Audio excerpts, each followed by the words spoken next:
Otan osaa surunne. Marge Nurmi mainitsi teidät useaan otteeseen testamentissaan. Jack Nurmi, Margen veli. Serafina Salo, Margen hyvä ystävätär. Ja hänen viimeisen tahtonsa mukaan te olette Margen ainoat perilliset. Jack, teille Marge jätti perinnöksi Juhlasalotalon tontteineen, lisäksi hänen elämäntyönsä New Energyn osake-enemmistön. Ja valokuva-albumin lapsuudestanne. Teille, Serafina, Marge jätti perinnöksi kultaisen sormuksen sekä Bentley-merkkisen auton.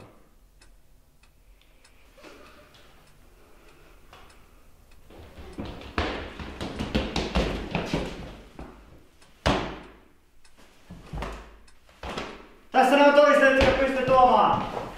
Mitä helvettiä?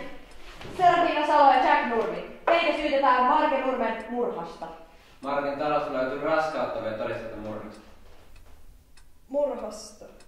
Sehän oli vain onnettomuus.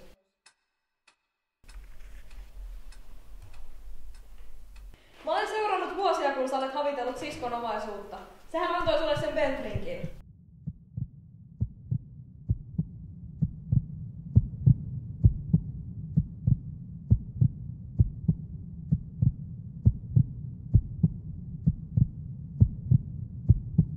Mitä tämäkin muka todistaa?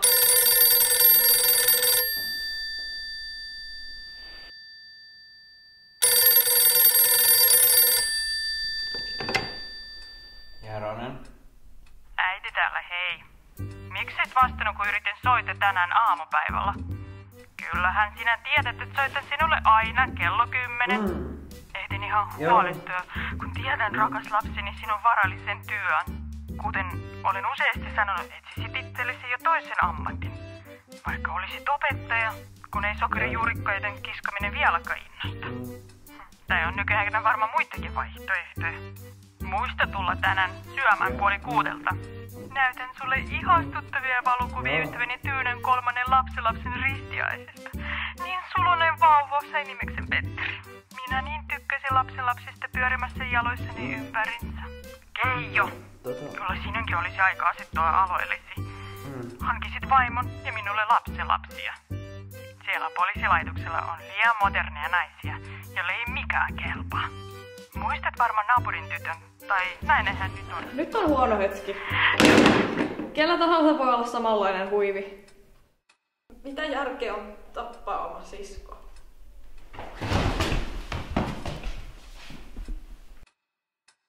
Tahdon asianajaja.